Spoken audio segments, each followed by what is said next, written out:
പ്രഭാഷകൻ അധ്യായം 11. ജ്ഞാനം താഴ്ന്നവനെ ഉയർത്തി പ്രഭുക്കന്മാരോടൊപ്പം ഇരുത്തുന്നു. അഴകിന് അമിതവില കൽപ്പിക്കരുത്. അഴകില്ലെന്നോർത്ത് അവഗണിക്കരുത്. പറക്കുന്ന ജീവികളിൽ തേനീച്ച എത്ര ചെറുത്.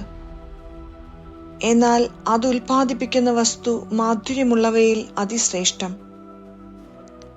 വസ്ത്രമോടിയിൽ അഹങ്കരിക്കരുത്. ബഹുമാനിതനാകുമ്പോൾ ഞെളിയരുത്. എന്തെന്നാൽ കർത്താവിന്റെ പ്രവൃത്തികൾ വിസ്മയകരവും മനുഷ്യദൃഷ്ടിക്ക് അഗോചരവുമാണ്.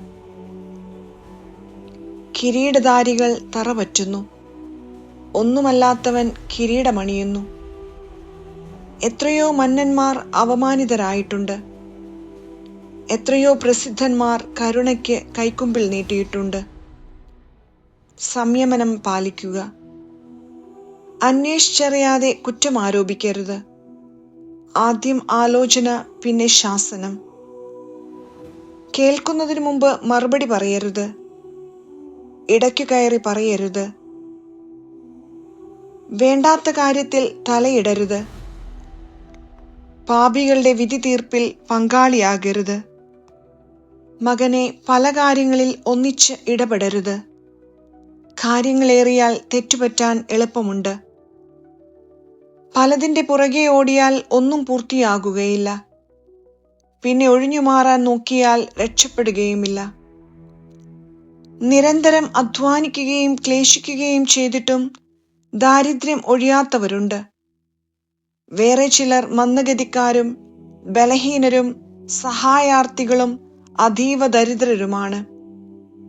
എന്നാൽ കർത്താവ് അവരെ കടാക്ഷിച്ച് ദയനീയ അവസ്ഥയിൽ നിന്ന് ഉയർത്തുന്നു. അനേകരെ വിസ്മയിപ്പിക്കുമാറ് അവിടുന്ന് അവർക്ക് മാന്യസ്ഥാനം നൽകുന്നു.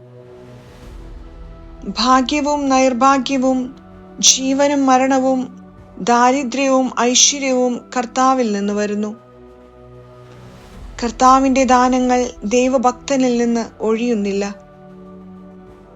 ദൈവകൃപ ശാശ്വതമായ ഐശ്വര്യം പ്രദാനം ചെയ്യും.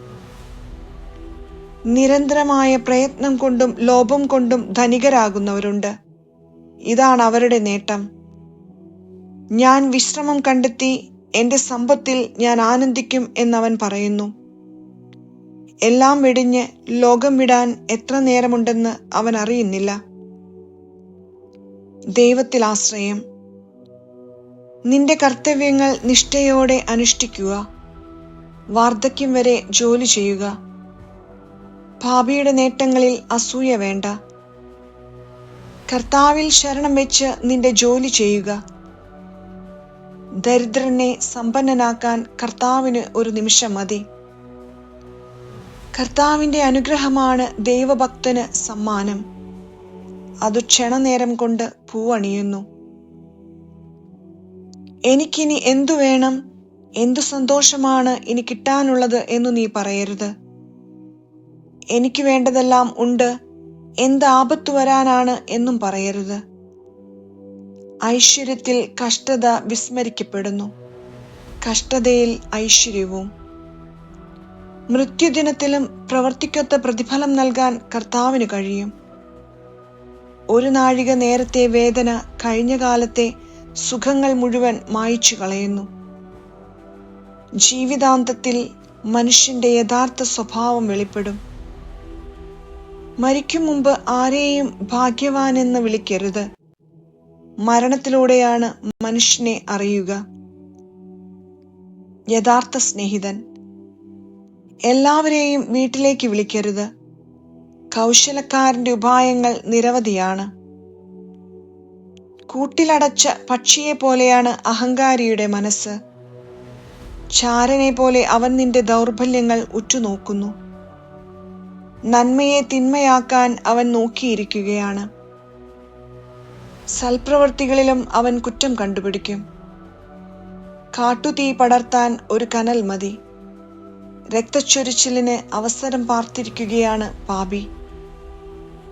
നീചനെ സൂക്ഷിക്കുക. അവന്റെ മനസ്സു നിറയെ തിന്മയാണ്. അവൻ നിന്റെ മേൽ മായാത്ത കറ പുരട്ടും.